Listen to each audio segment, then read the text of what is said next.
Something that really makes me angry is deception, and it's creeping in the churches and the schools and the colleges and all this thing. And the best thing we can do is have knowledge so that we know what's going on.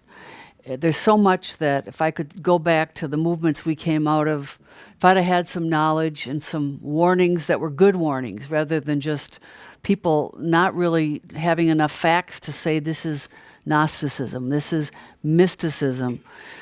So we want to give you, I like to give you facts, what's going on behind the scene. So we're going to talk about a few things tonight. So many people are feeling alone. They feel like their churches have went emergent. They've went Gnostic, new Word of Faith, signs and wonders. They have yoga classes. They're having encounters. They're purpose-driven. They're emergent. They're contemplative. Should we say more? The wolves have entered the church, and they have for a long time, and they want to bring it down. And what's going on, too, I believe right now, is there wants to be a lot of division over those that believe in encounter and mysticism and those that are just trying to take the Bible for what it says, being put down as the old wave, the old move, all that stuff that I've heard for years. But a lot of people feel alone. And we're in a war. We're in a war for truth.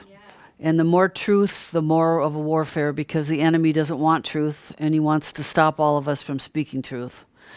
But Elijah felt alone, and he hid in the cave from Jezebel.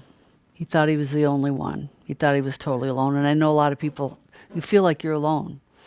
You know, you go to a church that is totally entertainment. You go to a church that looks like Star Wars. You go to church that looks like Disney.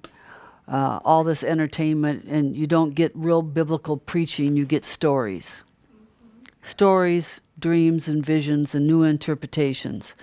Well, in 1 Kings 19, Elijah thought he was alone, but he was encouraged when the Lord told him there's 7,000 that have not bowed their knee to Baal.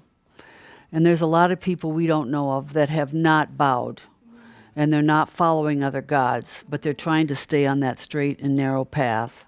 So I just speak to all of us to be encouraged, because Jesus said in the end times, Matthew 24:10, many will be offended and will betray one another and will hate one another. This is what the enemy's mission is.